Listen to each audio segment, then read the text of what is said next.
Suami korban almarhumah Sulaiha, Sukriten Rigau, menjalani pemeriksaan selama kurang lebih 4 jam di ruangan penyidik Satreskrim Polres Goa. Suami korban menjawab 15 pertanyaan dari penyidik terkait keseharian korban dengan pelaku.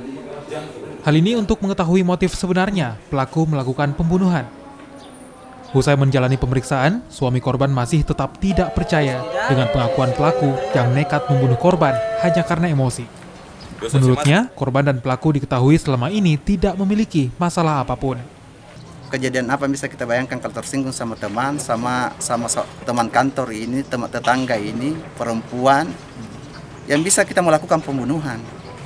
Itu tidak pernah sampai sekarang ini saya tidak pernah masuk di daya nalar saya itu, di pikiran saya. Oh, tidak percaya? Tidak percaya, sampai sekarang saya tidak percaya. Direncanakan pemeriksaan saksi dari pihak kampus, dalam hal ini rekan kerja korban. Ada berapa orang itu Pak? Kita sudah rencanakan paling sedikit 2 orang.